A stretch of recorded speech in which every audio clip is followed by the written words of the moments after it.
श्रीरामं शरणं समस्तजगता रामं विना का गती। रामेण प्रतिहन्यते कलिमलं रामाय कार्याय नमः। रामत्रस्यति कालभीमभुजगो रामस्य सर्वं वशे। रामे भक्तिरखंडिता बहुतु मे रामं त्वमेव आश्रया। हे भगवान श्रीराम, आपण सर्व जीवांचे शरणागत आश्रयस्थान आहात। आपण किंवा आपल्याशिवाय दुसरी कोणतीही गती जीवाला प्राप्त होऊ शकत नाही आणि त्याचबरोबर आपण कलियुगातील सर्व दोषांना नष्ट करू शकतात आणि म्हणून मी श्रीरामचंद्रांना नमन केले पाहिजे। श्रीरामचंद्र यांना कालरूपी सर्प देखील घाबरतो। सर्व जगत भगवंताच्या शक्तीनुसार कार्य करते।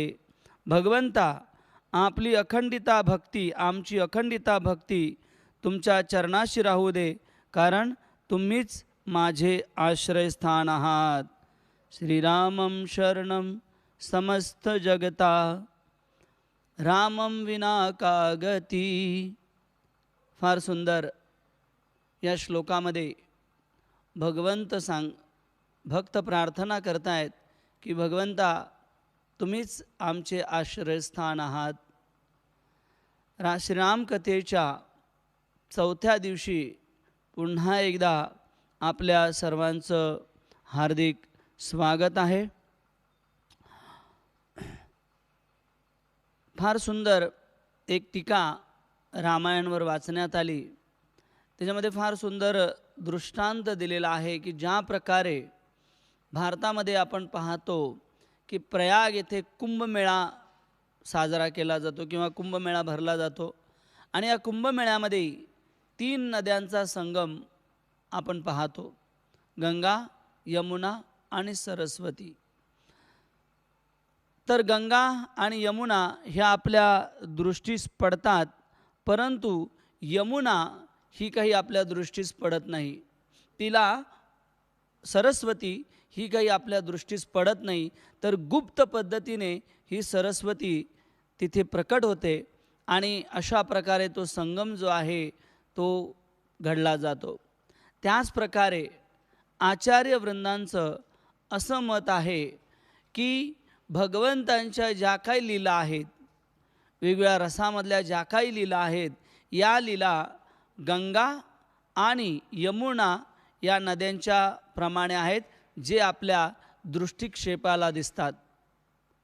परंतु जर आपण ज्या प्रकारे सरस्वती ही गुप्त आहे, त्याच प्रकारे या लीलेमधले जे गुप्त अर्थ आहेत, जे वास्तविक अर्थ आहेत, ज्या शिकवणी आहेत, याचा जर आपण अभ्यास केला नाही किंवा याचं जर अध्ययन केलं नाही, तर आपण अध्यात्मामध्ये गंभीर होऊ शकत नाही। आणि म्हणून केवळ या कथा नाही आहेत, रामायणामध्ये ज्या काही आपण कथा चर्चा करणार आहोत, या केवळ कथा नाही आहेत, तर याच्यामध्ये गुह्य अर्थ देखील आहे। आणि हा गुह्य अर्थ आपल्याला केवळ 2 गोष्टींद्वारे आपल्याला कळू शकतो। एक साधू आणि दुसरे गुरु। साधू म्हणजे जे शास्त्रांचं आपल्या जीवनामध्ये पालन करतात आणि गुरु जे आपली जबाबदारी घेतात भगवंताच्या चरणावर आश्रित करण्यासाठी। आणि अशा प्रकारे या दोघांच्या दृष्टिकोनातून, या दोघांच्या दिव्य दृष्टीतून, या दोघांकडून ज्यावेळी आपण श्रवण करू, त्यावेळी आपल्याला रामायण, महाभारत, भागवतम या सर्व ग्रंथांमध्ये जे गुप्त आशय आहे हे आपल्याला प्राप्त होईल। आणि ज्यावेळी तो गुप्त आशय आपण आपल्या जीवनामध्ये प्राप्त करू, त्यावेळी आपण खऱ्या अर्थाने भगवंताची उत्साहाने, निश्चयाने आणि धैर्याने सेवा करू शकतो। आणि म्हणून आज आपण चर्चा करणार आहोत की कशा प्रकारे बालकांड याच्यामध्ये आजच्या 4थ्या दिवशी सुरू होतोय वाल्मिकी रामायणमधला हा सर्वप्रथम श्लोक. याच्यामध्ये सांगितलेलं आहे, तपस्वाध्याय निरतम तपासी वाग्विदावरम नारदम परिप्रपच्छ वाल्मिकी मुनिपुंगवम. फार सुंदर. तपस्वी वाल्मिकी ऋषींनी तपस्वी स्वाध्याय मध्ये लागलेले ऋषी नारद मुनी यांना एक प्रश्न विचारलेला आहे. वाल्मिकी रामायणामध्ये याचं सुंदर वर्णन आहे की वाल्मिकी ऋषींनी सुंदर प्रश्न विचारलेला आहे नारद मुनींना. आणि इथे पहिला शब्द वाल्मिकी रामायणामध्ये येतो तपस्वी वाल्मिकी. तर ज्या प्रकारे आपण मगाशी चर्चा केली की सरस्वती ही गुप्त असते, याच्यामधला आशय आपल्याला समजला पाहिजे आणि गुरु आणि साधूच्या दृष्टिकोनातून आपण हे जाणण्याचा प्रयत्न केला पाहिजे की त्यातलं रहस्य, त्यातलं मर्म किंवा त्याच्यामधली शिकवण काय आहे ते. म्हणून हे तपस्वी वाल्मिकी या शब्दापर्यंत पोहोचण्याआधी आता आपण याच्यामध्ये गुप्त सरस्वती याविषयी थोडी चर्चा करणार आहोत. फार सुंदर वेगवेगळ्या रामायणामध्ये फार सुंदर रामायणाच्या कथाकारांनी, साक्षात्कारांनी, टीकाकारांनी बरंच विस्तृत वर्णन केलेलं आहे. जसं रामायणामध्ये 7 कांड आहेत, बालकांड, अयोध्याकांड, अरण्यकांड, किष्किंधाकांड, सुंदरकांड, युद्धकांड आणि सर्वात शेवटी आहे उत्तरकांड. परंतु बहुतांशी आचार्य, बहुतांशी साधक या उत्तरकांडाची चर्चा तितक्याशा आनंदाने, उत्साहाने करत नाहीत. कारण त्यामागचं मूळ कारण असं आहे की या उत्तरकांडामध्ये बऱ्याच गोष्टी अशा घडलेल्या आहेत की ज्या गोष्टींना न्याय देणं किंवा बऱ्याच वेळी या गोष्टींवरती प्रश्नचिन्ह निर्माण होतं. जसं उदाहरणार्थ माता सीतेचा त्याग उत्तर रामायणामध्ये आहे, किंवा माता सीता गर्भवती असताना तिचा त्याग, त्याचबरोबर माता सीता भूमीमध्ये शमन पावलेली आहे किंवा भूमीचा आश्रय तिने घेतलेला आहे. तर अशा प्रकारे बऱ्याच प्रश्नार्थक गोष्टी उत्तर रामायणामध्ये असल्यामुळे बरेच आचार्य त्याच्यापासून लांब राहण्याचा प्रयत्न करतात. परंतु जर आपण गुप्त सरस्वतीप्रमाणे याचं सखोल अध्ययन केलं तर आपल्याला कळेल की नक्की याचं रहस्य काय आहे. आणि म्हणून आज आपण उत्तर रामायणामधला महत्त्वाचा प्रसंग घेणार आहोत की जवळजवळ भगवान श्रीरामांनी रावणाचा वध केलेला आहे आणि माता सीतेची अग्निपरीक्षा देखील जवळजवळ उत्तर रामायणामध्ये येते. तर माता सीतेची अग्निपरीक्षा घेतल्यानंतर भगवान श्रीराम जे आहेत ते अयोध्येला आलेले आहेत आणि अयोध्येमध्ये भगवान श्रीरामांचा दिव्य राज्याभिषेक झालेला आहे. आणि राज्याभिषेक झाल्यानंतर जवळजवळ 2 वर्ष राम आणि माता सीतेने आपलं जीवन अयोध्येमध्ये व्यतीत केलेलं आहे. यावेळी दोघांचं वय काय आहे तर भगवान श्रीराम यांचं वय 41 वर्ष आहे, 40-41, आणि माता सीता ही जवळजवळ 35 ते 34 वर्षाची आहे असे आचार्यांचं मत आहे. कारण ज्यावेळी भगवान श्रीराम 12 वर्षाचे होते त्यावेळी विश्वामित्र मुनी त्यांना घेऊन गेले होते 12-13 वर्षाचे असताना, आणि मग त्यांचा सीतेशी विवाह झाला होता. त्यानंतर पुन्हा 12 वर्ष माता सीता आणि भगवान श्रीराम अयोध्यामध्ये वास्तव्य करत होते. आणि त्याच्यानंतर दशरथ महाराजांनी ठरवलं की आपण आता भगवान श्रीरामांचा राज्याभिषेक करायचा आहे 24-25 वर्षी. परंतु माता कैकेयीने 2 वर मागितल्यामुळे भगवान श्रीरामांना वनवासामध्ये जावं लागलं आणि जवळजवळ 14 वर्ष त्यांनी वनवास घेतलेला आहे, म्हणजे 39 वर्ष. आणि त्यावेळी माता सीता 6 वर्ष, माता सीतेचं वय कमी आहे कारण त्यांचा ज्यावेळी विवाह झाला त्यावेळी भगवान श्रीराम 12 आणि माता सीता 6 वर्षाची होती. आणि मग 2 वर्ष व्यतीत केल्यानंतर आता माता सीता ही गर्भवती आहे. आणि मग भगवान श्रीरामांनी विचार केला की माता सीता गर्भवती आहे, तर तिच्यासाठी काहीतरी विशेष आपण बनवलं पाहिजे. आणि म्हणून भगवान श्रीरामांनी काय केलेलं आहे, एक सुंदर संग्रहालय बनवलेलं आहे. आणि ज्याच्यामध्ये रामायणामध्ये वनवासामध्ये घडलेले किंवा भगवंतांच्या बाललीलेपासून ते आत्तापर्यंतच्या सगळ्यांचे फोटो चित्रीकरण केलेलं आहे. चित्र काढून एका चित्रकाराने त्याचं संग्रहालय बनवलेलं आहे, आर्ट गॅलरी ज्याला आपण म्हणतो. आणि त्या आर्ट गॅलरीमध्ये भगवान श्रीरामाने सुंदर वेगवेगळे फोटो चित्रकाराकडून बनवून घेतल्यानंतर माता सीतेला, फार सुंदर रामायणामध्ये वर्णन आहे की माता सीतेला सुंदर एक एक फोटो, एक एक चित्र भगवान श्रीराम दाखवत आहेत.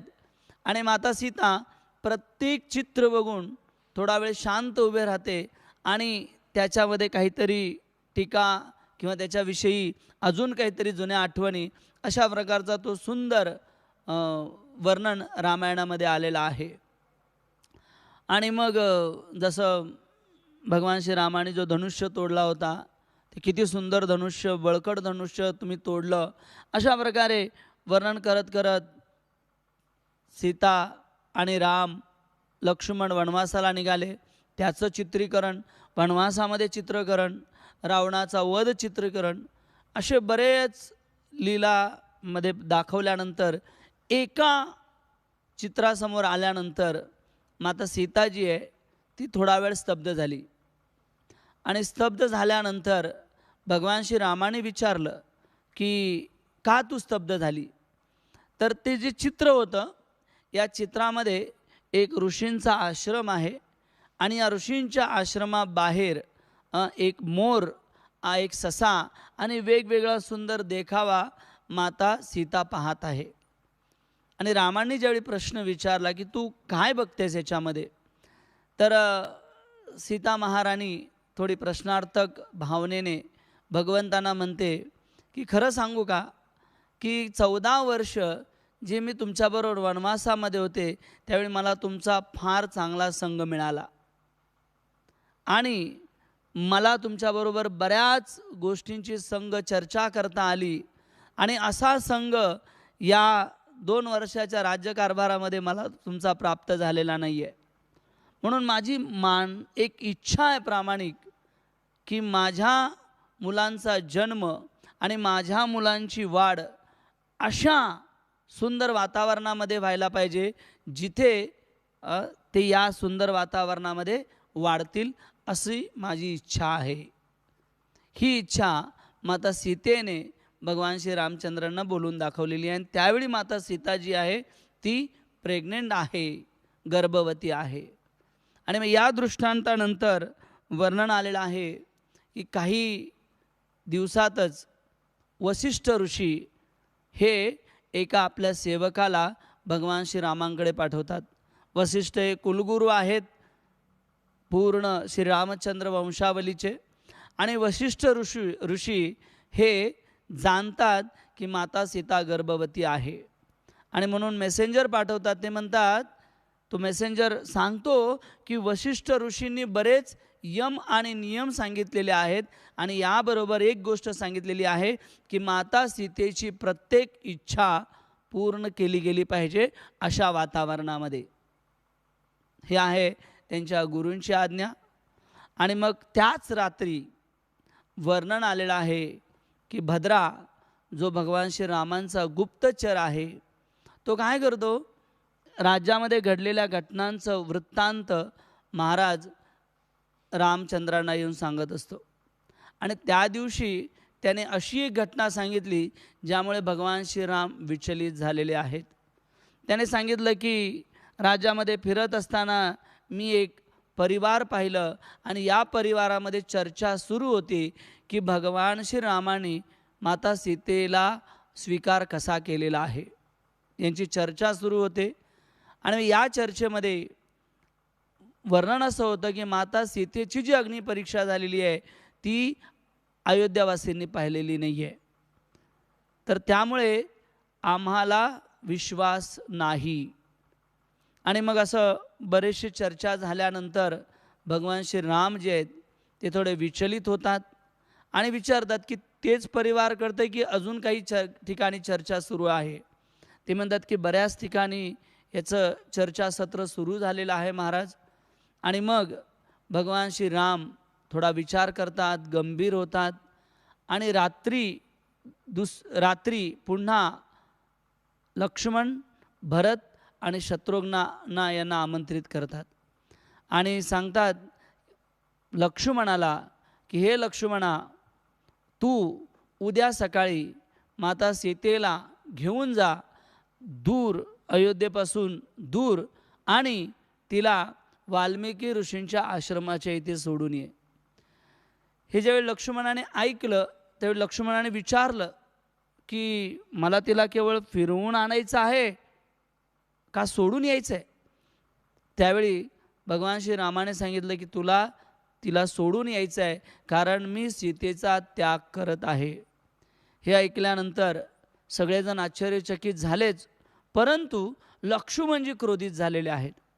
आणि लक्ष्मण आणि रामचंद्रांचा फार सुंदर वार्तालाप तिथे आहे. लक्ष्मणजी सांगतात की कशा प्रकारे भगवान श्रीरामचंद्र आपल्या समोर माता सीतेची अग्निपरीक्षा झाली होती आणि आज तुम्ही अयोध्येमधले काही लोकांच्या सांगण्यावरून तिला त्याग करत आहात. याचा अर्थ असा होतो की तुमचा देखील तिच्यावर विश्वास नाही आहे आणि या गोष्टीमुळे आज तुम्ही तिचा त्याग कराल, परंतु येणारं भविष्य हे तुम्हाला नावं ठेवल्याशिवाय राहणार नाही, हे नीट लक्षात घ्या. परंतु भगवान श्रीराम आपल्या निश्चयावर दृढ होते आणि लक्ष्मणाला माता सीतेचा त्याग करण्याच्या आदेशाचं पालन करणं अनिवार्य होतं. आणि मग दुसऱ्या दिवशी सकाळी माता सीतेला घेऊन लक्ष्मणजी निघालेले आहेत. गंगातटी आल्यानंतर तिथे जवळच वाल्मिकी ऋषींचा आश्रम आहे. वाल्मिकी मुनी त्रिकालज्ञ आहेत ब्रह्माजींच्या आशीर्वादामुळे, त्यामुळे त्यांच्या लक्षात येतं की इथेच जवळच माता सीता आलेली आहे आणि ते देखील आश्रममधून तिला घेण्यासाठी निघतात. इथे लक्ष्मणजी आणि माता सीतेचा संवाद आहे. फार सुंदर ही चर्चा आहे. रामायण वाचलं गेलं पाहिजे. अलंकारिक भाषा आहे, कारण आतापर्यंत लक्ष्मणाने माता सीतेच्या नुपुरांपेक्षा माता सीतेला वर पाहिलेलं नाही आहे. त्या ठिकाणी माता सीता ज्यावेळी ऐकते की भगवंताने माझा त्याग केलेला आहे, त्यावेळी माता सीता हा अन्याय आहे याला वाचा फोडते. स्वतः माता सीता लक्ष्मणाला सांगते की तू माझ्या चरणावर न पाहता माझ्या गर्भाकडे पहा, माझ्या पोटाकडे बघ, तुला दिसेल की माझा गर्भ माझ्या पोटामध्ये आहे आणि तू जाऊन रामचंद्रांना सांग. कडक शब्दात माता सीता सुनवते, तिच्या अन्याला वाचा फोडते की रामचंद्रांना येऊन जाऊन सांग की काय तुमच्या गुरुकुलमध्ये वशिष्ठ ऋषीने तुम्हाला हेच शिकवलं काय. रामायणामध्ये वर्णन आहे. आणि मग लक्ष्मणजी अश्रुपूर्ण नयनाने निघून जातो, काही बोलत नाही. माता सीता निघून जाते आणि मग पुढे ती वाल्मिकी ऋषींच्या आश्रमामध्ये येते. आता या घटनेमुळे बऱ्याच आचार्यांनी जे आहे त्याच्यावर बरेच मतांतर दिलेले आहेत. जसं वर्णन आलेलं आहे की एक आचार्य सांगतात की ज्या प्रकारे आता याला अलंकारिक भाषेमध्ये भगवंताचा जो अन्याय आहे असा बऱ्याच आचार्यांनी त्याला अलंकारिक भाषेमध्ये त्याला हे दिलेलं आहे, मत दिलेलं आहे.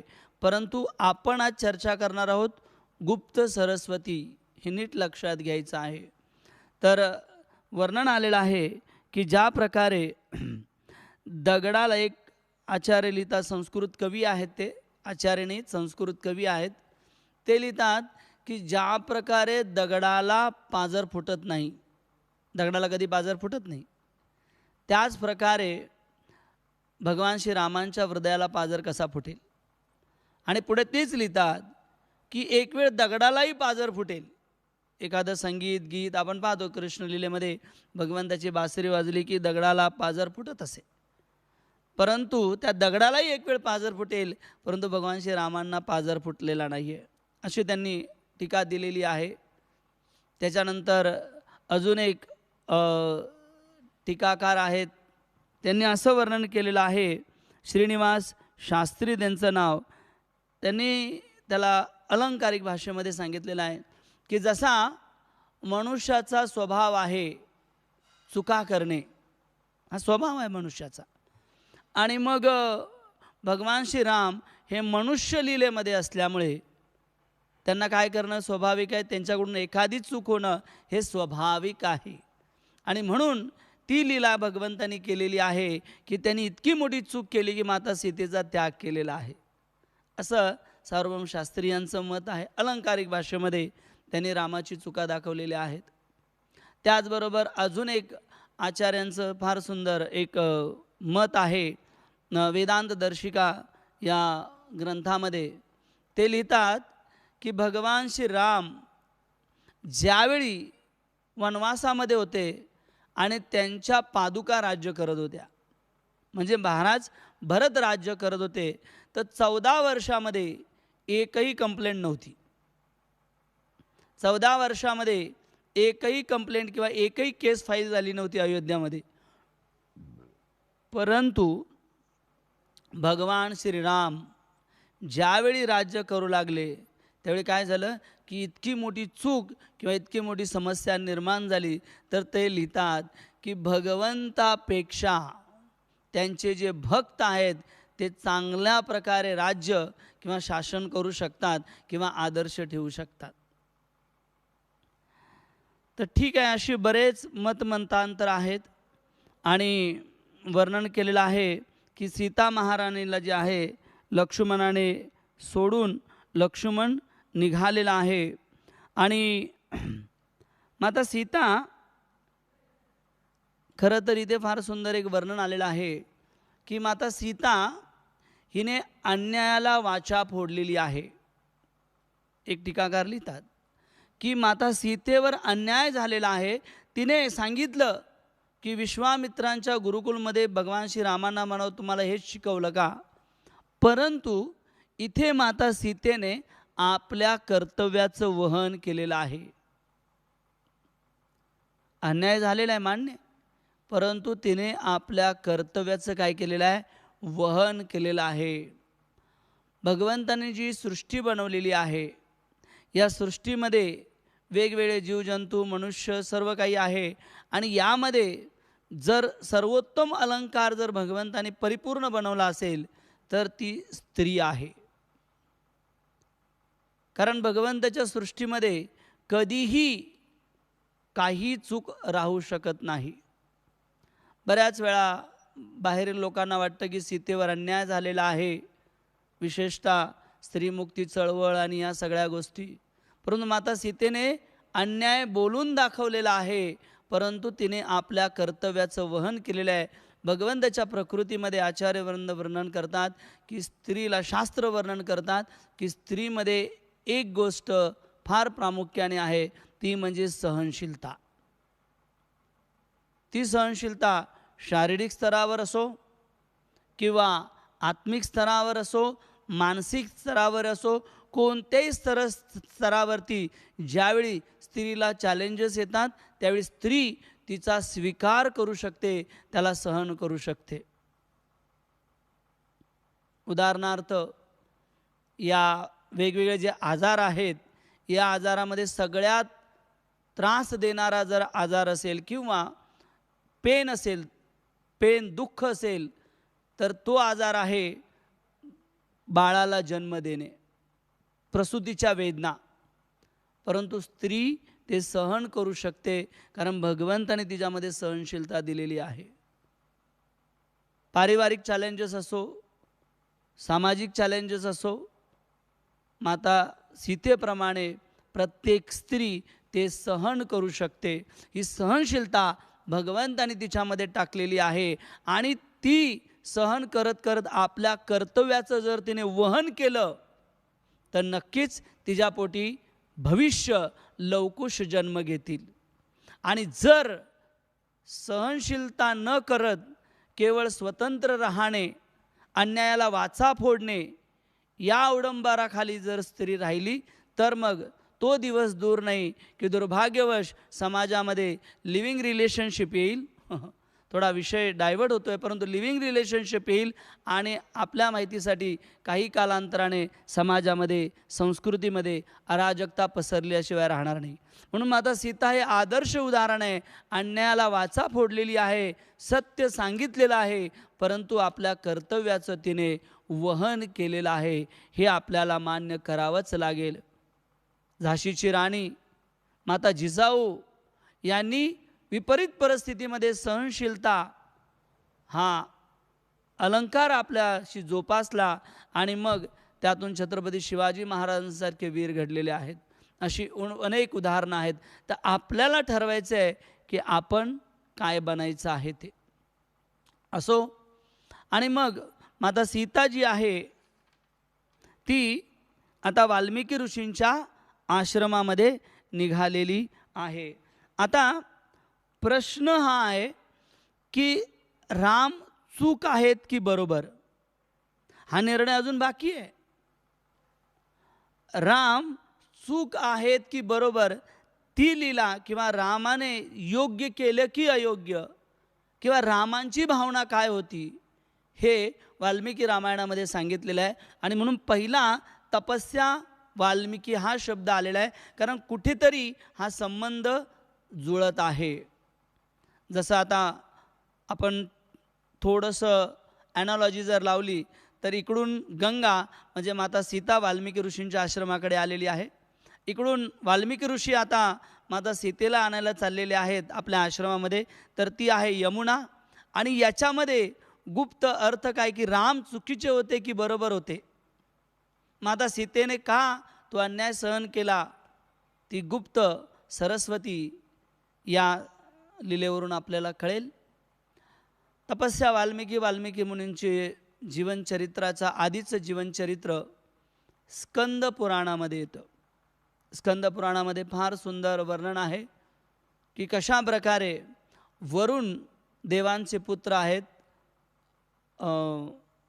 मी त्यांचं नाव विसरलो, त्यांचं नाव आहे हारित. वरुण देवाचे जे पुत्र आहेत हारित हे त्यांचं नाव आहे. छोटंसं हे बालक आहेत. आणि ज्यावेळी वरुण देव चर्चा करत होते चतुष्कुमारांशी, तत्त्वज्ञानावर सिद्धांतावरती चर्चा करत असताना हे जो हारित आहे हा मोराचे, कावळ्याचे, कोकिळाचे सारखे सारखे आवाज काढून कथेमध्ये डिस्टर्ब करत होते, कथेमध्ये त्रास देत होते. आणि मग या चतुष्कुमारांनी त्याला सांगितलं, परंतु त्याने ऐकलं नाही, म्हणून त्यांनी त्यांना शाप दिला. आता ही भगवंताची एक योजना आहे की तू भूतलावर जाऊन तू ज्या प्रकारे प्राण्यांचे आवाज काढतोयस त्या प्राण्यांमध्येच जाऊन तू राहशील, असा त्यांनी काय दिलेला आहे, शाप दिलेला आहे. परंतु वरुण देवाने हारित त्यांनी क्षमा मागितल्यामुळे त्यांनी सांगितलं की तुझा मुलगा एक उत्तम कार्य करणार आहे, त्यामुळे हा त्याला आम्ही शाप दिलेला आहे. आणि हेच हारित स्कंद पुराणानुसार वर्णन आलेलं आहे की पुढच्या जन्मी रत्नाकर म्हणून या भूतलावर ते अवतीर्ण झालेले आहेत. आणि रत्नाकर हा आधी शिकारी आहे, प्राण्यांना मारून आपली उदरनिर्वाह चालवत असे. परंतु कालांतराने जंगलामध्ये प्राणी कमी होऊ लागले, भेटू नाही लागले, म्हणून तो काय करू लागला, दरोडे घालू लागला, चोरी करू लागला, खून करू लागला आणि लोकांना लुबाडू लागला. आणि मग हा रत्नाकर एक दिवशी असाच खून करण्यासाठी किंवा लुबाडण्यासाठी वाटेमध्ये बसला असताना नारद मुनींचं आगमन तिथे झालेलं आहे. नारद मुनी बजाये विना राधिका रमण राधे. नारद मुनी आपल्या भजनामध्ये कीर्तन करत करत निघालेले आहेत. आणि त्यावेळी हा रत्नाकर नारद मुनींच्या समोर आल्यानंतर नारद मुनींनी त्याला विचारलं, तो म्हणे की तुझ्याकडे काय आहे ते मला सगळे दे. नारद मुनी म्हणाले, माझ्याकडे फक्त तंबोर आहे, बाकी काही धनधान्य काही नाही आहे माझ्याकडे. आणि मग रत्नाकराने त्याची पूर्ण झडती घेतल्यानंतर त्याला काहीच मिळालेलं नाही आहे. परंतु नारद मुनींचं दिव्य तेज बघून त्यांना प्रश्न पडलेला आहे. फार सुंदर याच्यावर वर्णन आहे की नारद मुनींचं दिव्य तेज पाहिल्यानंतर, त्यांचं स्मित हास्य पाहिल्यानंतर रत्नाकरला प्रश्न पडलेला आहे की तुम्ही कोण आहात आणि या जंगलामध्ये काय करत आहात. खरं तर फार सुंदर एक टीका मी वाचली की भक्ताचं आचरण असं असावं की त्याला पाहिल्यानंतर समोरच्याच्या हृदयामध्ये जिज्ञासा निर्माण झाली पाहिजे, भगवंतांना जाणण्याची जिज्ञासा निर्माण झाली पाहिजे. असं वैष्णवांचं आचरण असावं, असं भगवंताच्या भक्ताचं आचरण असावं. आणि नारद मुनींनी सांगितलं की मी भगवंताच्या नावाचं भजन करत त्रिकाळामध्ये फिरत असतो, परंतु तू जे हे काही करत आहेस हे अत्यंत चुकीचं आहे. आणि मग रत्नाकरने विचारलं, मी माझ्यासाठी थोडंच करतो, मी माझ्या मुलांसाठी, माझ्या पत्नीसाठी, माझ्या परिवारासाठी करतो. परंतु नारद मुनींनी सांगितलं की ठीक आहे, परंतु वाममार्गाचं पालन करून केल्यानंतर तू नरकामध्ये जाशील, तुझ्या पापाचं कोणीही भागीदार होणार नाही. तू म्हणे असं कसं, शक्यच नाही आहे. मी जर त्यांच्यासाठी पाप करत असेल तर त्यांनी माझ्या पापामध्ये सहभागी व्हायला हवं. नारद मुनी म्हणाले ठीक आहे, जाऊन ये, विचारून ये, मी इथेच थांबतो. एक टीकाकार त्यांनी अजून सांगितलं की रत्नाकरने नारद मुनींचे हात पाय झाडाला बांधले आणि तो घरी गेलेला आहे. पण असो, नारद मुनी तिथेच थांबले. रत्नाकर घरी गेला, आपल्या मुलांना विचारलं, पत्नीला विचारलं, आईवडिलांना विचारलं. प्रत्येकाने उत्तर दिले की तुमचं ते कर्तव्य आहे, त्यामुळे आम्ही तुमच्या पापामध्ये सहभागी होणार नाही.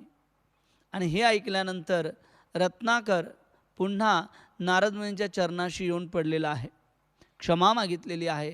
अश्रुपूर्ण नयनांनी त्यांनी त्यांचे चरण धुतलेले आहेत आणि सांगितलं आहे कृपा करून मला मार्गदर्शन करा. मग नारद मुनींनी सांगितलं ठीक आहे, काही चिंता नाही आहे, मी तुला मार्गदर्शन करतो, इथेच बस आणि तुला ज्यावेळी वेळ मिळेल किंवा जसा वेळ मिळेल त्यावेळी तू काय कर, राम नामाचा जप कर. परंतु त्यांनी सांगितलं की मला नाही जमत आहे. ते म्हणे ठीक आहे, तू मरा मरा म्हण.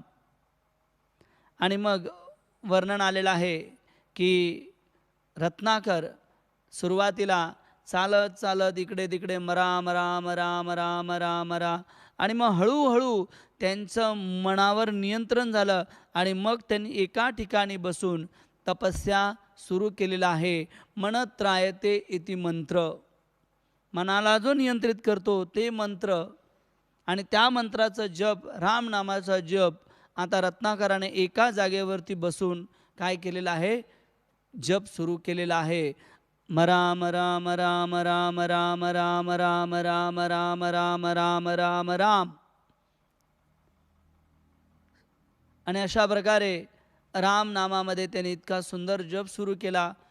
बरेच वर्ष लोटलेली आहेत आणि त्या ठिकाणी त्या रत्नाकराच्या शरीराभोवती मुंग्याचं वारूळ वल्मिक तयार झालेलं आहे आणि ते अतिशय उंच आहे. आणि बऱ्याच वर्षाच्या तपस्याने ब्रह्माजी प्रसन्न झालेले आहेत आणि ब्रह्माजी स्वतः त्या ठिकाणी प्रकट झालेले आहेत. त्याने आपल्या कमंडलूमधून जल काढलेलं आहे आणि ते जल जे वल्मिक आहेत किंवा रत्नाकर ज्या ठिकाणी बसलेला आहे त्याच्या अंगावर सोडलेलं आहे. जसं जल शिंपडलेलं आहे ते वल्मिक किंवा ते वारूळ निघून त्यातून रत्नाकर बाहेर आलेला आहे. ब्रह्माजींना पाहिल्यानंतर त्यांनी प्रणाम केलेला आहे आणि त्यांनी सांगितलेलं आहे ब्रह्माजीने की तू तुझी तपस्या फार सुंदर केलेली आहे आणि आता तुझा दुसरा जन्म झालेला आहे. नीट लक्षात घ्या, ब्रह्माजींचे शब्द आहेत. स्कंदपुराणामध्ये दिलेलं आहे, एक सुंदर श्लोक आहे की ब्रह्माजीचे शब्द आहेत की तुझा आता पुन्हा दुसरा जन्म झालेला आहे आणि आता तू आश्रमामध्ये राहून या रामनामाचा प्रचार कर, असे सांगून ब्रह्माजी निघून गेले. वाल्मिकी ऋषींनी आपला आश्रम गंगेच्या काठावरती बांधलेला आहे आणि आता गंगा आणि यमुना याचा जो आहे संगम झालेला आहे. आता इथून येते गुप्त सरस्वती. सगळ्यात पहिलं माता सीतेने आपली इच्छा बोलून दाखवली होती की मला जे आहे ते माझ्या मुलांचं वाढ किंवा माझ्या मुलांचं लहानपण अशा जंगलामध्ये जावं, असं आर्ट गॅलरीमध्ये तिने इच्छा व्यक्त केली होती. वसिष्ठांची आज्ञाही होती. आणि ज्यावेळी भगवान श्रीराम आणि लक्ष्मणाचा संवाद झालेला आहे त्यावेळी फार सुंदर वर्णन आलेलं आहे की भगवान श्रीरामांची भावना काय आहे. भगवान श्री रामचंद्रांची भावना ही आहे की मी एक राजा आहे आणि राजासाठी पहिलं परिवार हे त्याचं राज्याचं परिवार असतं. त्याच्या राज्यामध्ये जर एखादा दुःखी असेल, एखाद्याच्या मनात चिंता असेल तर त्याची काळजी घेणं हे राजाचं प्रथम कर्तव्य आहे, ना की आपल्या परिवाराची काळजी घेणं. आणि म्हणून मी परिवाराची काळजी न घेता माझं प्रथम कर्तव्य म्हणून मी माझं राज्य आणि माझा समाज त्याची मी काळजी घेतलेली आहे आणि म्हणून मी सीतेचा त्याग केलेला आहे. आणि भगवंताची अजून सूक्ष्म भावना फार सुंदर वाल्मिकी रामायणामध्ये दिलेली आहे की आता माता सीता आणि वाल्मिकी ऋषी यांचा संबंध जर आपण नीट पाहिला आणि माता सीता त्यावेळी गर्भवती आहे. वारुळ किंवा वल्मीक याला पृथ्वीचे कान म्हटले जातात. आणि ब्रह्माजीने सांगितलं होतं की तुझा आता ज्यावेळी वल्मीक किंवा ते वारुळ फोडलं त्याच्यातून वाल्मिकी ऋषी रत्नाकर ज्यावेळी बाहेर आले त्यावेळी ब्रह्माजीने सांगितलं की तुझा दुसरा जन्म झालेला आहे, म्हणून पृथ्वीतून वाल्मिकी ऋषींचा दुसरा जन्म झालेला आहे. आणि माता सीता ही जनक राजांच्या घरी कशी प्राप्त झाली ही कथा देखील आपल्याला माहिती आहे की जनक राजा ज्यावेळी पृथ्वी मातेला नांगरत होते त्यावेळी माता सीता त्यातून प्रकट झालेली आहे. जर आता आपण नीट नियमाने विचार केला, ज्यावेळी एखादी स्त्री गर्भवती असते त्यावेळी तिच्या बाळांपणासाठी ती तिच्या माहेरी जाते, तिच्या भावाकडे जाते. आता वाल्मिकी ऋषी आणि इकडे माता सीता हे दोघंही भूमातेच्या गर्भातून जन्म घेतल्यामुळे दोघंही बहीण भावांचं नातं आहे. आणि माता सीता पोचलेल्या वाल्मिकी ऋषींच्या आश्रमामध्ये आपल्या माहेरी हे आहे सरस्वती. म्हणून फार जरुरी आहे की इथे भगवान श्रीराम आपल्या कर्तव्याचं पालन करत आहेत. ह्या सगळ्या गोष्टी शिकण्यासारख्या आहेत. त्यावेळी माता सीतेवर जरी अन्याय झाला तरी तिने आपल्या कर्तव्याचं वहन केलेलं आहे. भगवान श्रीराम यांनी आपल्या राज्याला आपलं परिवार समजून त्याची काळजी घेतलेली आहे. आपल्या परिवारापेक्षा याच्यापेक्षा मोठा त्याग काय असू शकतो.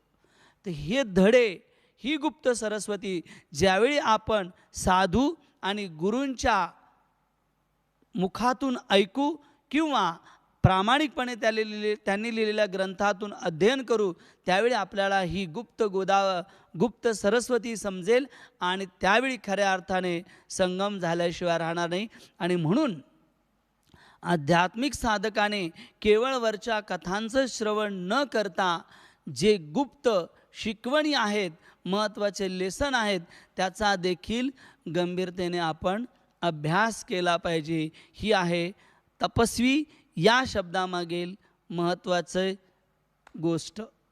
आणि मग वाल्मिकी ऋषींचं जीवनचरित्र सुरू होत आहे की कशा प्रकारे पुढे वर्णन आलेलं आहे की वाल्मिकी ऋषी जे आहेत ते आश्रमामध्ये वास्तव्य करू लागलेले आहेत. वास्तव्य केल्यानंतर ऋषी मुनींबरोबर वास्तव्य करत असताना नारद मुनी त्यांचे गुरु एकदा त्यांच्या आश्रमामध्ये येतात. नारद मुनी त्यांच्या आश्रमामध्ये आल्यानंतर सर्व ऋषीगण वाल्मिकी ऋषी त्यांचं पादप्रक्षालन करतात आणि पादप्रक्षालन केल्यानंतर ते एक प्रश्न विचारतात. प्रश्न हा विचारतात वाल्मिकी ऋषी की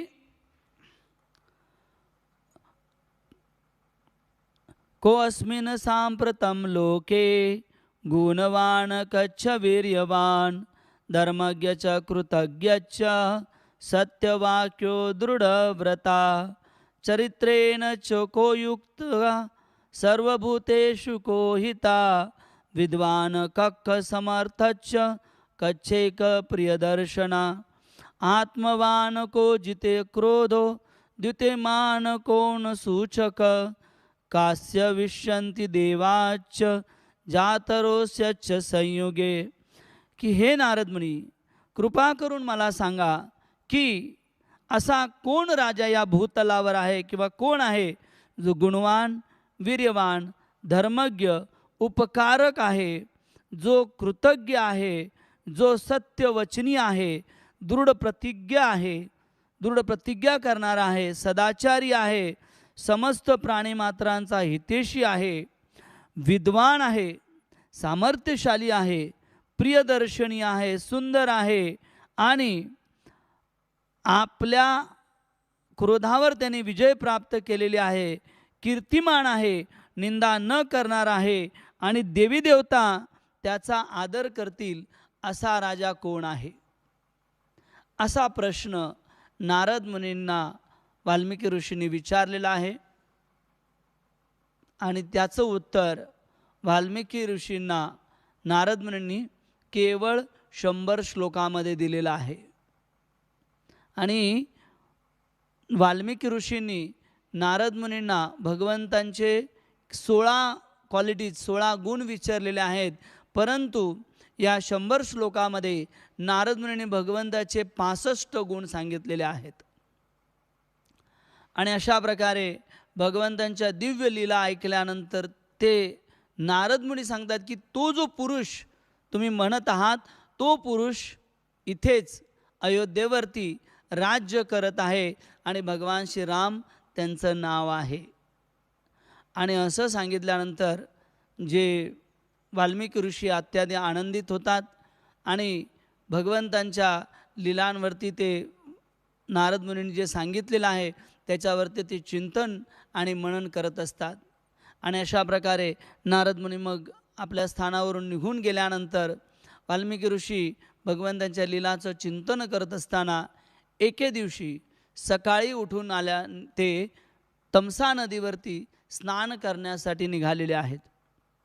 तमसा नदीवरती स्नान करण्यासाठी गेले असताना तिथलं वातावरणाचं सुंदर वर्णन आहे की किती सुंदर आणि मनमोहक तिथे वातावरण होतं जे वाल्मिकी ऋषींच्या हृदयाला आल्हादित त्याने केलेलं आहे. जसं उदाहरण तिथे तमसा नदी जी वाहते आहे तिचं जल इतकं शुभ्र इतकं शुद्ध आहे की आतमध्ये तळाला काय आहे ते देखील त्यांना दिसत आहे. इथे फार सुंदर टीकाकार लिहितात की साधूंचं हृदय असं असलं पाहिजे किंवा साधूंचं हृदय असं असतं की त्यांच्या आतमध्ये काय आहे ते आपल्याला स्पष्ट दिसतं. तशा प्रकारे नारद मुनी जे आहेत ते वाल्मिकी ऋषी जे आहेत ते तमसा नदीच्या काठावर गेल्यानंतर सुंदर दृश्य पाहत असताना ते पाहतात की समोर एक क्रौंच पक्षाचा जोडा आहे आणि जे क्रौंच पक्षी आहेत ते कामविवल एकमेकांसाठी कामातुर आहेत आणि काम क्रीडेमध्ये ते रत असताना इतकं सुंदर वातावरण असताना पक्ष्यांची किलबिलड असताना नदीचा प्रवाह संत गतीने वाहत असताना मंद हवेची झुळूक असताना एक बाण आला आणि त्याने जो मादा क्रौंच आहे त्याचा वध केलेला आहे.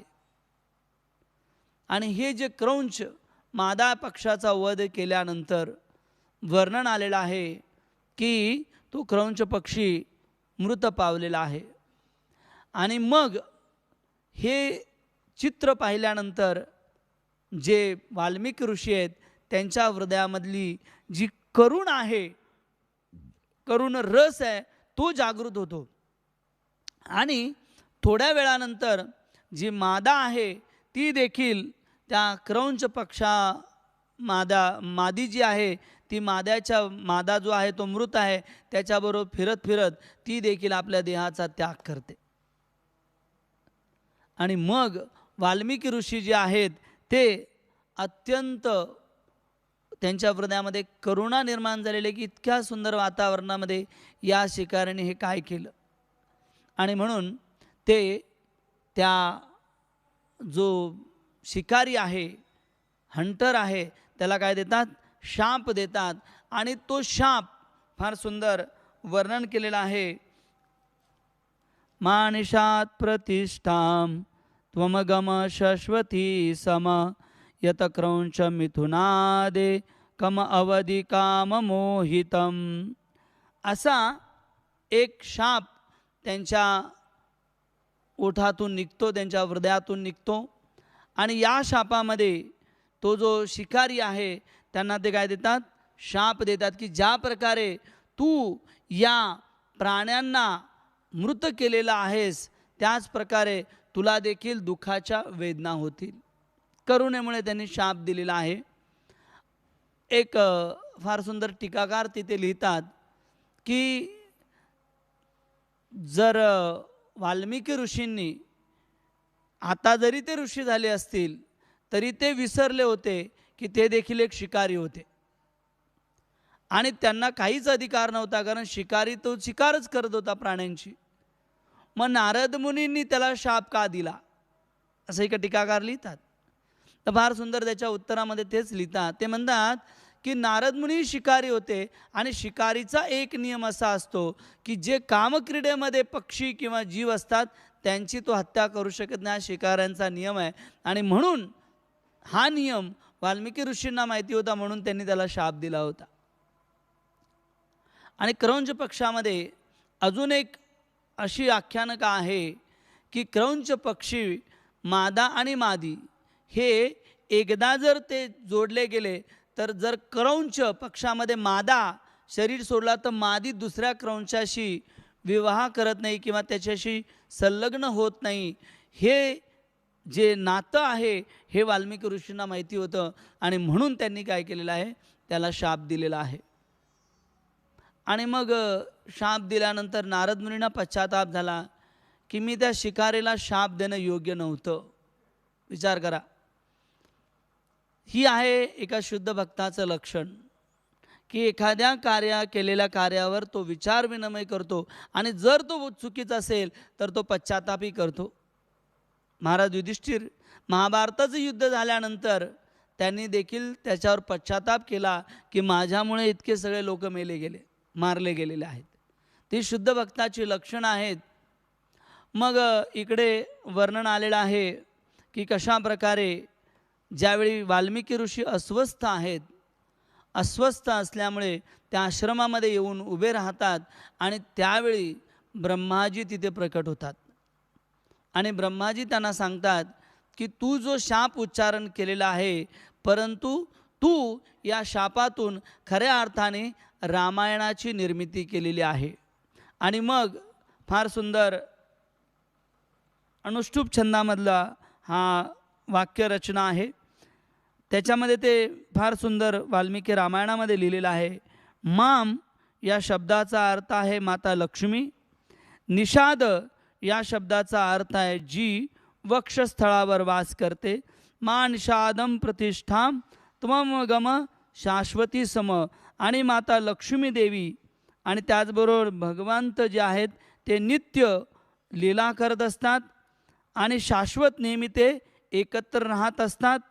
आणि ज्या प्रकारे क्रौंच पक्षी हे कामवासनेमध्ये नियुक्त होते, त्याच प्रकारे रावण जो आहे तो कामवासनेमुळे काय झालेला आहे, प्रभावित झालेला आहे. त्यांनी तिन्ही जगतांना त्रास दिलेला आहे आणि त्याच्यातून काममोहितम, त्याच्यातून तारण्याचं काम भगवान श्री राम करणार आहेत, अशी भावना या शापातून व्यक्त झालेली आहे.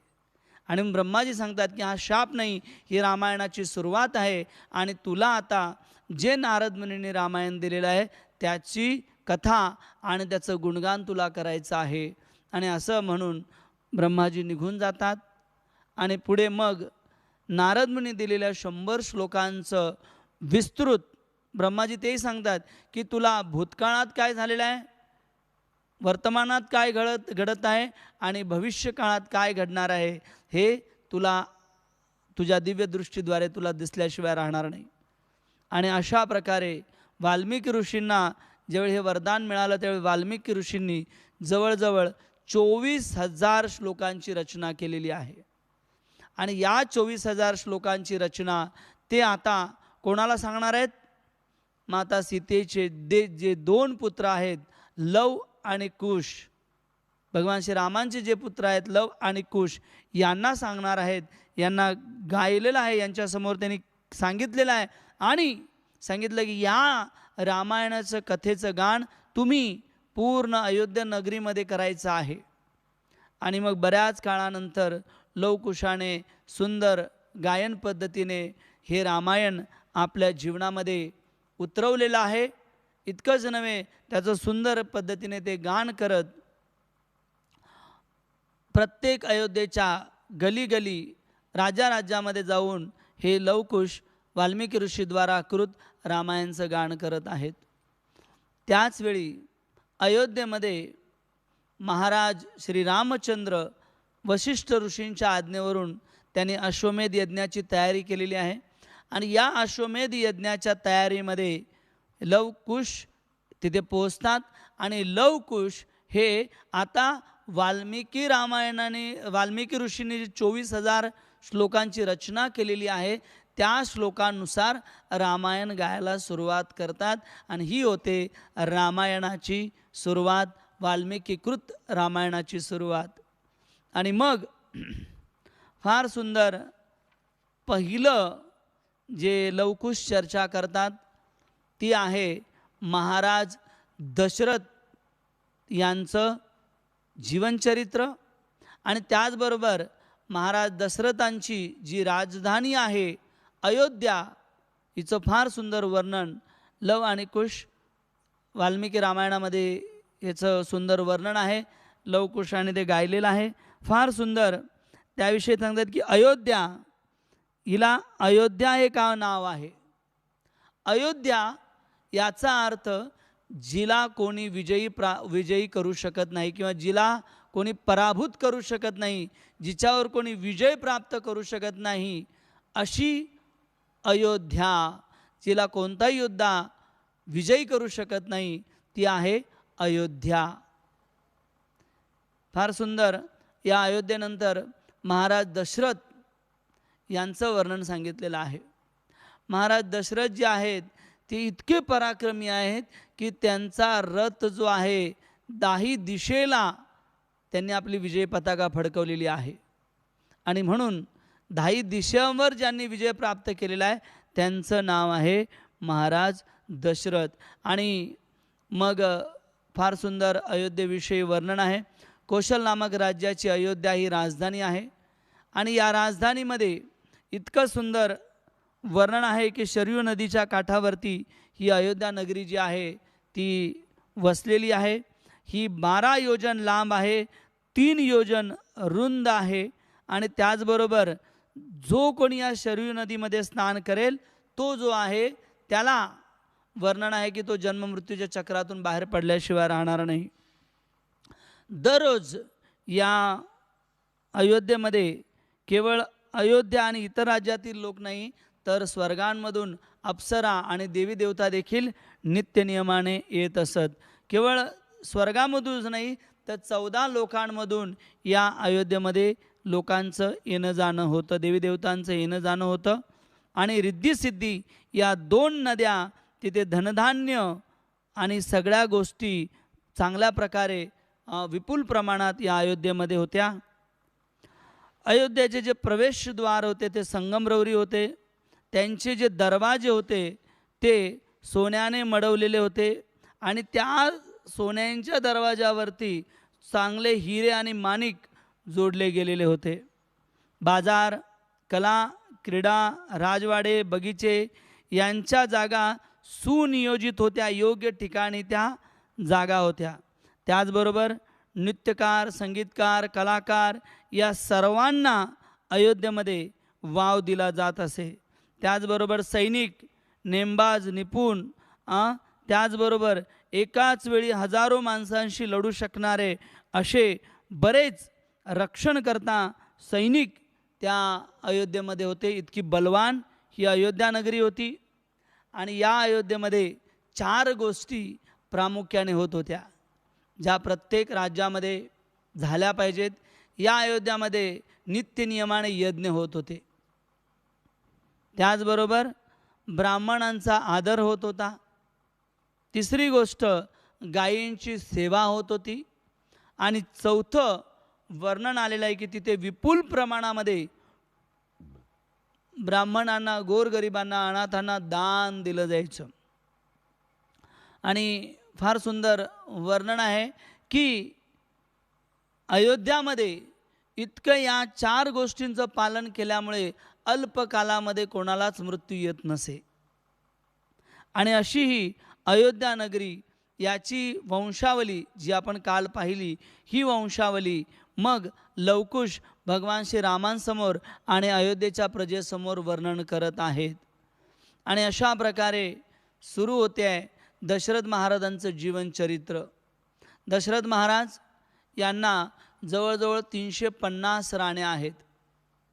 आणि या 350 राण्यांमध्ये 3 प्रमुख राण्या आहेत, कौशल्या, कैकेयी आणि सुमित्रा.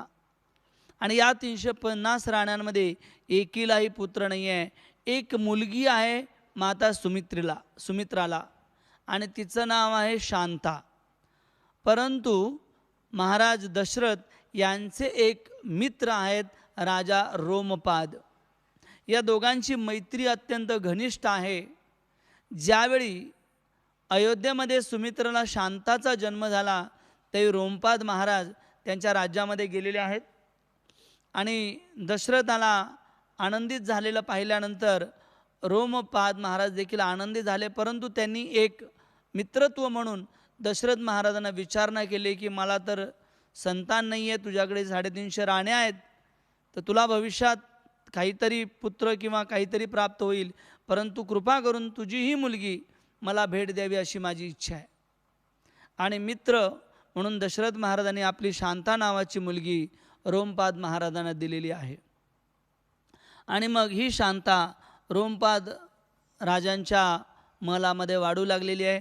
इकडे दशरथ महाराज जे आहेत यांनी बरेचसे अश्वमेध यज्ञ केल्यानंतरही त्यांना पुत्रप्राप्ती होईना. सर्व काही आहे, राज्य आहे, धनधान्य आहे, प्रजा आहे, नीतिमत्ताने सगळ्या गोष्टी पालन चाललेल्या आहेत, आणि तरी देखील त्यांना पुत्र प्राप्त होईना.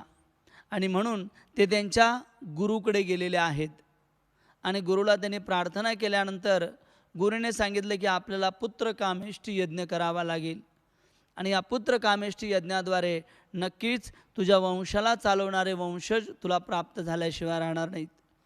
आणि मग या पुत्रकामेष्टी यज्ञासाठी तुला जर कोणी यज्ञ करण्यासाठी ब्राह्मण गरजेचा असेल तर तो आहे रोमपाद महाराज. कारण तोपर्यंत शांता मोठी झालेली आहे आणि तिचा विवाह ऋषीशृंग नावांच्या ब्राह्मणाशी झालेला आहे.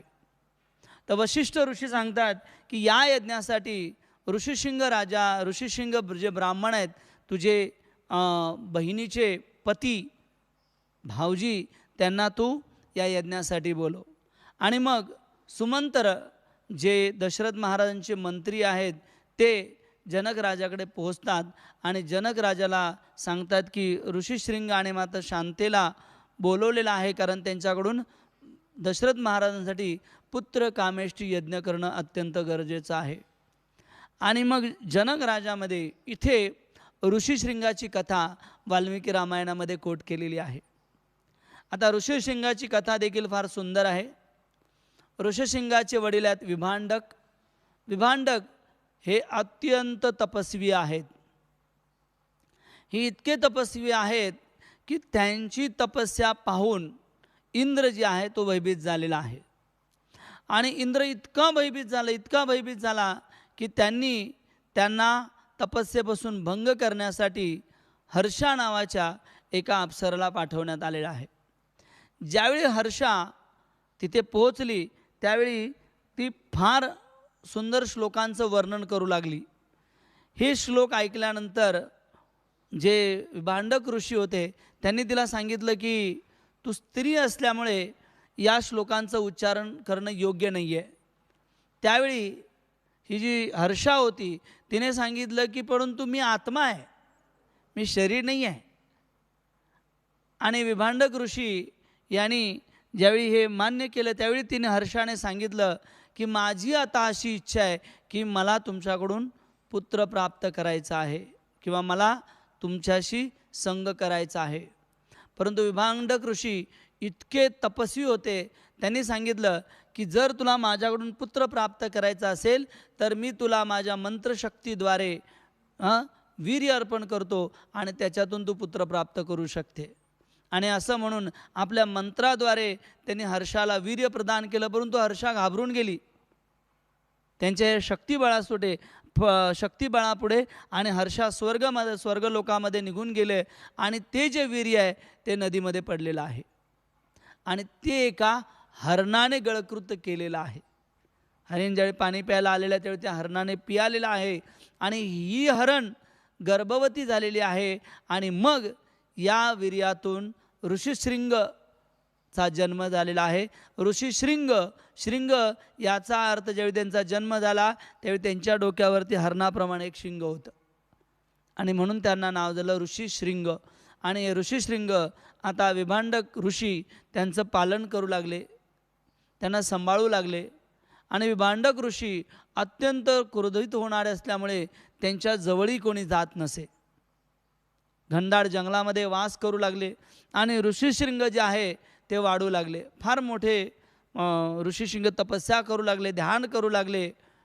आणि जवळजवळ स्त्री किंवा बाहेरच्या वातावरणाचा त्यांना काहीही अनुभव नव्हता.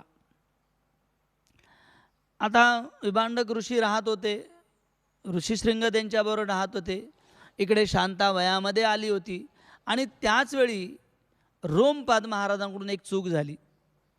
ज्यावेळी ब्राह्मणांना ते दान देत होते, ते दान देत असताना त्या दानामध्ये ते हिरे पाचू देत असताना त्यांना एक छोटासा मौल्यवान हिरा फार आवडला आणि ब्राह्मणांना सडळ हस्ते दान देत असताना त्यांनी तो हिरा जो आहे तो लपवून ठेवला की हा हिरा फार सुंदर आहे, याचं काहीतरी आपण करू. आणि त्यांनी दान केला, परंतु तो हिरा जवळ ठेवल्यामुळे काय झालेला फार मोठा दुष्काळ रोमपाद महाराजांच्या राज्यामध्ये पसरलेला आहे. आजूबाजूच्या राज्यामध्ये पाऊस पडत होता, परंतु रोमपाद महाराजांच्या राज्यामध्ये पाऊस पडेना. ब्राह्मणांना विचारणा केली, ब्राह्मणांनी सांगितलं की जर ऋषीशृंगाने तुमच्या राज्यामध्ये पाऊल ठेवलं तर नक्कीच पाऊस पडेल. इतकी त्याची तपस्या आणि इतकं त्याचं ब्राह्मणत्वाचं तेज आहे, त्याशिवाय दुसरं तुम्हाला कोणीही तुमच्या राज्याला पाऊस पाडू शकणार नाही.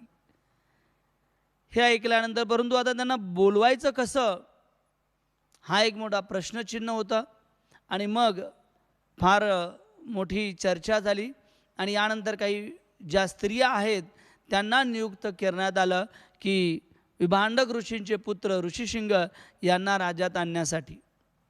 मग या ज्या कन्या होत्या यांनी विचार केला की आपण त्यांना कसं आणायचं, तर त्यांनी ऋषींचे वस्त्र परिधान केले, जटा बनवल्या आणि सुंदर ऋषींची वस्त्र घातले आणि ते अशा ठिकाणी थांबले ज्या ठिकाणून ऋषीशृंगाचा आश्रम दिसत होता, परंतु विभांडक ऋषी असल्यामुळे तिथे कोणी जात नव्हतं. एक दिवशी विभांडक ऋषी काही कामानिमित्त बऱ्याच दिवसासाठी बाहेर गेल्यानंतर तिथे ह्या ज्या काही कन्या होत्या त्या ऋषीशृंगाच्या आश्रमामध्ये आल्या. आणि ऋषीशृंगाला ज्यावेळी ऋषीशृंगाने त्यांना पाहिलं त्यावेळी त्यांना फार आश्चर्य वाटलं की हे ऋषीमुनी कुठून आले, कारण त्याआधी त्यांनी फार त्याच्या वडिलांशिवाय कोणाला पाहिलं नव्हतं. ह्या ज्या ऋषीकन्या होत्या या गेल्यानंतर सगळ्यात पहिलं ऋषीशृंगाने त्यांचं स्वागत केलेलं आहे आणि त्यांना विचारलं तुम्ही कुठून आला, का आलात. आणि त्याने सांगितलं आमचा जवळच आश्रम आहे, तर आम्ही तिथून आलेलो आहोत आणि आम्ही तुझ्यासाठी वेगवेगळ्या वस्तू आणलेल्या आहेत. आणि असं म्हणून ऋषीशृंगासाठी राजवाड्यातून आणलेल्या मिठाया, तो म्हणे की मी असं मिठाई किंवा असं फळ कुठेच खाल्लेलं नाही आहे अशा प्रकारचे जे ज्यूस आहेत, रस आहेत, याचं मी कधीच पालन केलं नाही. इतक्या सगळ्या गोष्टी ज्या आहेत त्या या कन्यांनी ऋषिशृंग राजाला दिलेल्या आहेत. आणि मग हे ऋषिशृंग राजाने इतकं सगळं खाल्ल्यानंतर मग विभांडक ऋषी येतील या भीतीने या सर्व कन्या निघाल्या. परंतु निघून जात असताना त्या सर्वांनी ऋषिशृंगाला आलिंगन केलेलं आहे. आणि या आलिंगनामुळे ऋषिशृंगाच्या हृदयामध्ये काहीतरी कामवासना भडकलेली आहे. परंतु त्यांना कळत नाही की मला काय होतं आहे. आणि मग या सगळ्या कन्या ज्या आहेत त्या निघून गेल्या. दुसरा दिवस झाल्यानंतर जे ऋषिशृंग आहेत त्यांना इच्छा झाली यांना भेटण्याची. आणि मग ऋषिशृंग जे आहेत ते यांच्या आश्रमामध्ये गेलेले आहेत. तिथं त्यांचं स्वागत झालं, चरणांचं पादप्रक्षालन केलेलं आहे. त्यांना सुंदर मिठाई व्यंजनं त्यांचं स्वागत हे केल्यानंतर या कन्यांनी त्यांना सांगितलं की खरं तर हा आमचा आश्रम नाही आहे. आमचा आश्रम इथून काही अंतरावरती आहे, फार मोठा आश्रम आहे, तर कृपा करून तुम्ही तिथे चलावं अशी आमची आज्ञा आहे. आणि इतकं मोहक बोलणं, इतका मोहक आवाज, त्यामुळे ऋषिशृंग नाही म्हणू शकले नाही. आणि ते पोचलेले आहेत महाराज रोमपादांच्या राज्यामध्ये. जसा शृंगाने रोमपाद राजांच्या भूमीवरती चरण ठेवलेलं आहे तसा रोमपाद महाराजांच्या राज्यामध्ये पाऊस पडू लागलेला आहे. आणि मग त्यांचं स्वागत झालेलं आहे. आणि इकडे विभांडक ऋषी आपल्या आश्रमामध्ये पोहोचलेले आहेत. त्यांनी पाहिलं की इथे कोणीच नाही आहे. मग आपल्याला पुत्राला शोधण्यासाठी ते रोमपाद महाराजांच्या राज्यामध्ये येऊ लागले. आता त्याच्या मुलाची तपस्या किंवा त्याच्या मुलाला आपण अशा प्रकारे आणलेलं आहे हे ऐकलं विभांडक ऋषींनी, तर विभांडक ऋषी शाप देतील या भीतीने रोमपाद महाराजांनी आपली मुलगी शांता तिचा विवाह ऋषिशृंगाशी केलेला आहे. आणि ऋषिशृंगाला सांगितलं की विभांडक ऋषी आले की जोडीने पाया पडायचं. आणि विभांडक ऋषी आल्यानंतर ज्यावेळी जोडीने दोघे पाया पडले आणि शांता ही अत्यंत सुंदर असल्यामुळे विभांडक ऋषीने देखील दोघांना आशीर्वाद दिलेला आहे. आणि विभांडक ऋषी निघून गेलेले आहेत. आणि ऋषिशृंग रोमपाद राजाचे जावई बनून तिथे राज्य करू लागलेले आहेत. आणि आता त्यांना यज्ञासाठी जे आहे ते बोलवण्यात आलेलं आहे. इकडे वसिष्ठ ऋषींच्या मार्गदर्शनाखाली पूर्ण जगभरातून ब्राह्मण आलेले आहेत. आणि तिथे पुत्र कामेष्टी यज्ञाची सुरुवात झालेली आहे. परंतु वाल्मिकी रामायण पुढे इथे सांगतात की याच वेळी सर्व देवी देवता ब्रह्माजीकडे जातात आणि सांगतात की आता दशरथांच्या इथे भगवान श्रीरामचंद्र अवतीर्ण होतील, तर कृपा करून तुम्ही काहीतरी करावं. आता भगवंतांना प्रार्थना करावी की आता तुम्ही लवकर अवतीर्ण व्हा, कारण हा रावण आम्हाला फार त्रास देतो आहे. ब्रह्माजीने सांगितलं काही चिंता करू नका, भगवंत नक्कीच रघुकुलामध्ये अवतीर्ण होतील. परंतु मग सगळे देवी देवता भगवंतांना देखील शरण गेलेले आहेत. आणि भगवंताने सांगितलं घाबरू नका, मी तुमचं रक्षण केल्याशिवाय राहणार नाही. परंतु सगळ्यांनी जे काही देवी देवता आहेत त्यांनी आता वानर जातीमध्ये अवतीर्ण होण्याचा किंवा वानर जातीमध्ये जन्म घेण्याचा प्रयत्न करा. आणि अशा प्रकारे वेगवेगळे जे वानर आहेत ते वेगवेगळ्या रूपामध्ये या भूतलावरती अवतीर्ण होऊ लागले. वर्णन आलेलं आहे की देवराज इंद्राने वालीचं रूप घेतलेलं आहे. सूर्याने वर्णन आलेलं आहे की सुग्रीवचं रूप घेतलेलं आहे. बृहस्पतीने तार नामक बुद्धिमान वानराचं रूप घेतलेलं आहे. त्याचबरोबर विश्वकर्माने नल या वानराचं रूप घेतलेलं आहे. अग्निदेवाचे पुत्र आहेत त्यांनी नील या वानराच्या रूपात जन्म घेतलेला आहे. अश्विनी कुमार जे आहेत त्या अश्विनी कुमारांचे जे पुत्र आहेत त्यांनी मैद आणि द्विद या वानरांच्या रूपामध्ये जन्म घेतलेला आहे. आणि वरुण देवाने सुषेण या वानराच्या रूपामध्ये जन्म घेतलेला आहे. असे असंख्य देवी देवता या भूतलावरती वानरांच्या रूपामध्ये जन्म घेऊ लागलेले आहेत आणि इथे पुत्र कामेष्टी यज्ञ सुरू आहे. महाराज ऋषशिंग जे ब्राह्मण आहेत त्यांच्या मार्गदर्शनाखाली. आणि आता उद्या, कारण जवळजवळ आपण 18 अध्याय पूर्ण केलेले आहेत, 18 कथा पूर्ण केलेल्या आहेत. आणि आता उद्या पुत्र कामेष्टी यज्ञामधून प्रकट कोण होतं, त्याचबरोबर जो प्रकट झालेला खिरीचा भाग आहे तो कसा वाटला जातो आणि त्यातून कोण कोण अवतीर्ण होतं. आणि मग पुढे भगवान श्रीरामांच्या बाललीलांमध्ये आणि मग उद्या रामायणाच्या 5व्या दिवशी आपण चर्चा करणार आहोत. तोपर्यंत पवनसूत हनुमान की जय, बोलो सियावर रामचंद्र की जय, जगद्गुरु शील प्रभुपाद की जय. निताय गौर प्रेमानंदे. हरि हरि बोल. हरे कृष्णा. फार फार धन्यवाद.